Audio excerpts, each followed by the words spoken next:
নমস্কার, আমি সুপ্তি দাশগুপ্ত।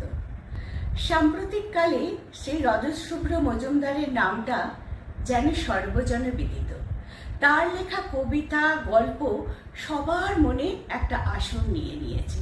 সত্যি অসম্ভব ভালো লাগে ওনার যেন অবাধ বিচরণ নানান রকম পরিস্থিতি, পরিবেশ, ঘটনার উপরে।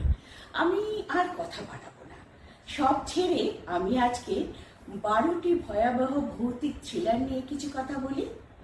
কেউ যদি রোমহর্ষ, গা ছমছম ভয়ের অনুভূতি করতে চান, অবশ্যই এই বইটা পড়বেন। কিন্তু আমার অনুরোধ রইল, আমি এই বইটা থেকে মুক্তিকোঠি নামে একটি গল্প নির্বাচন করেছি। কেন করেছি একটুখানি বলি। এই গল্পটা মাউন্ট অ্যাবটের ওপরে। সেখানে আমরা কয়েক বছর আগে গেছিলাম, আর বিশ্বাস করুন, কয়েক বছর আগে না এই গা ছমছম করা অনুভূতিটা আমার এখনো যেন পুরো শরীরে, মনে, প্রাণে পুরো বর্তমান আছে।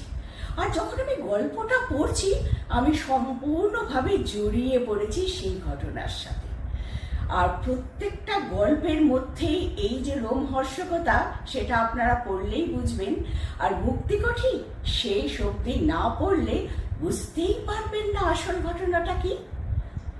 তাই আমি এই গল্পটাই পাঠ করেছি। আর আপনাদের কাছে অনুরোধ রইল, আপনারা আপনাদের ভালো লাগা না লাগা সবটা আমাদের জানাবেন। সবাই খুব ভালো থাকবে।